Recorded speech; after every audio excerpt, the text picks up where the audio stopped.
ভাবি, আপনি কি করতেছেন? এই তো সাজছিলাম, তোমার ভাইয়া আমাকে বউ সাজে দেখতে চেয়েছে, তাই আর কি একটু সাজুগুজু করছে।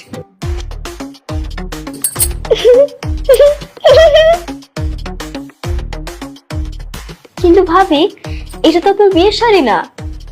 তাতে কি হয়েছে? তোমার ভাই আমাকে এই শাড়িটা বাসরাতে গিফট করেছিল,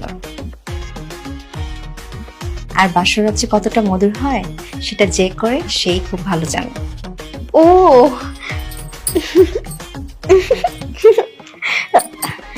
আচ্ছা ভাবি, আপনি কি আমাকে বউ সাজিয়ে দিবেন? তুমি কেন বউ সাজবে? তোমার স্বামী তো দেশে আছে। দেশে আছে তো কি হয়েছে, আমি না আমার স্বামীর সাথে বাসর করব। বাসর মানে? তুমি বাসর বলতে কি বুঝো?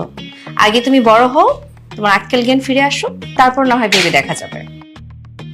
দেখেন ভাবি, আমি কিন্তু পিচ্ছি বউ হলেও আমার বয়স যথেষ্ট হয়েছে। আর আগে আমার আক্কেল জ্ঞান ছিল না, তবে এখন কিন্তু আমার আক্কেল জ্ঞান সবকিছু ফিরে আসছে। তাই নাকি? আচ্ছা ঠিক আছে, তুমি এখন রুমে যাও, আমি এটা ভেবে দেখছি। তাই ঠিক আছে।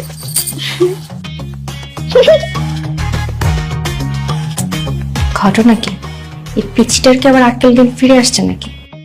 যদি আক্কেল জ্ঞান ফিরে এসেই থাকে তাহলে তো ভালোই হলো। যাক, এই বিষয়টা নিয়ে আমি মার সাথে কথা বলবো।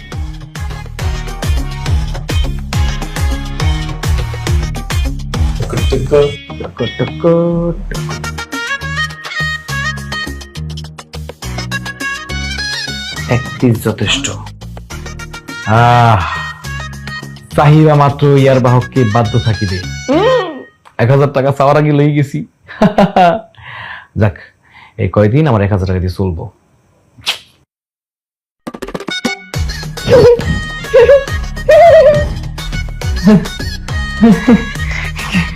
কিছু দেখো না, তাই না?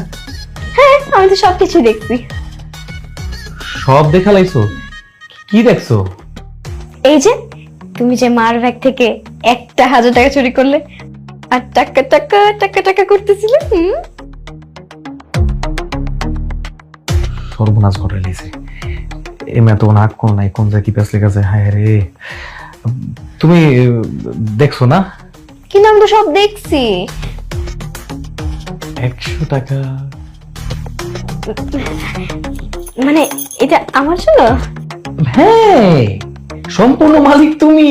শোনো, তার বিনিময়ে একটা কাজ করতে হবে। এই যে তুমি এইমাত্র যা দেখছো, কিচ্ছু দেখো নাই, সব ভুলে গেছো। হ্যাঁ,